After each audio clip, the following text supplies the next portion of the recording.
इसमें से करंट में एक म्यूचुअल फंड कंपनी है जिनका नाम है जियो ब्लैक रॉक म्यूचुअल फंड। ये बहुत सारे कंट्री में ब्लैक रॉक म्यूचुअल फंड चल रहा है जिसका यूएसए में, लेकिन इंडिया में ब्लैक रॉक जियो के साथ क्या हुआ, ये ज्वाइंट किया 50-50 पार्टनरशिप के साथ में और म्यूचुअल फंड के बिजनेस स्टार्ट किया। यहाँ पे ये चीज़ देखा जा रहा है कि म्यूचुअल फंड में जो Jio BlackRock 5 new fund offer जिसको एनएफओ बोलते हैं वो लॉन्च किया। इसमें से क्या है, ये इंडेक्स फंड है। इंडेक्स फंड क्या होता है, सबसे पहले हम समझते हैं कि जैसे आप कोई होटल में गए तो वहाँ पे क्या क्या खाना बना हुआ है, वो होटल के अंदर ही आपको जो जो खाना बना हुआ वही खाना आप खा सकते हैं, दूसरा खाना आप नहीं खा सकते हैं, दूसरा होटल नहीं जा सकते। सेम वो आपका इंडेक्स फंड होता है कि एक इंडेक्स में क्या होता है कि बहुत सारे कंपनी का लिस्ट रहता है, वो इंडेक्स में कौन सा कंपनी का कितना वेटेज है, मतलब कितना वो कंट्रीब्यूशन है, तो उनका क्या होता है कि जितना कंट्रीब्यूशन है उतना ही म्यूचुअल फंड कंपनी वाले क्या करेंगे, वो कंपनी में अपने पैसे को इन्वेस्ट करेंगे। तो जियो ब्लैक रॉक ने 5 न्यू फंड एनएफओ लॉन्च किए जिनका नाम है, हम बता देना 5 है। फर्स्ट में है आपका Nifty 50 index fund. Nifty 50 index fund क्या करता है कि टॉप 50 कंपनी में जो भी कंपनी है वो कंपनी में आपको इन्वेस्ट करेंगे। नेक्स्ट में है आपका जियो ब्लैक रॉक नेक्स्ट 50, मतलब निफ्टी 50 के बाद जो अगले 50 कंपनी है उसमें आपका पैसा इन्वेस्ट किया जाएगा। उसके बाद में है जियो ब्लैक रॉक आपका small cap 250 index fund. Small cap होता है जिसका मार्केट कैप 5000 करोड़ से कम होता है, उसका स्मॉल कैप बोला जाता है।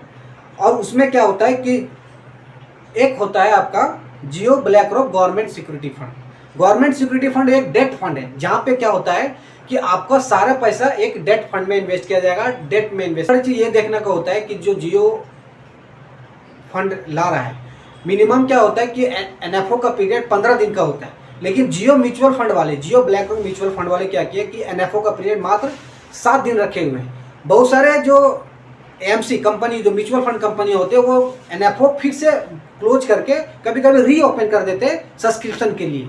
लेकिन ये क्या है कि इनका बहुत सारे एएमसी का अपना खुद का डिसीजन होता है कि हमको एनएफओ कितना दिन तक चलाना है।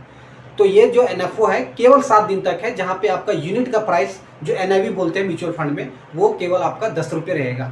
10 रुपये के बाद में जब वो मार्केट ऊपर बढ़ेगा तो आपका यूनिट का भाव एनआईवी ऊपर जाएगा, और जब डाउन रहेगा तो यूनिट का भाव एनआईवी आपका नीचे जाएगा। तो सबसे बड़ा चीज़ ये होता है कि ये 5 फंड में कोई भी रेगुलर फंड नहीं है। मतलब रेगुलर फंड और डायरेक्ट फंड आपने जानता होंगे कि रेगुलर फंड डिस्ट्रीब्यूटर के थ्रू से इन्वेस्ट कर सकते हैं, और डायरेक्ट फंड क्या होता है कि आप खुद इन्वेस्ट कर सकते हैं। तो डिस्ट्रीब्यूटर इसमें क्या है कि अभी आपने क्लाइंट का पैसा इन्वेस्ट नहीं करवा सकते, क्योंकि इसमें कोई भी रेगुलर फंड नहीं है, और ना ही इसमें आपका ग्रोथ फंड, इसमें ग्रोथ फंड है लेकिन ना ही इसमें डिविडेंड पे आउट जिसमें IDCW बोला जाता है, उसमें कोई भी इसमें एक भी फंड नहीं है।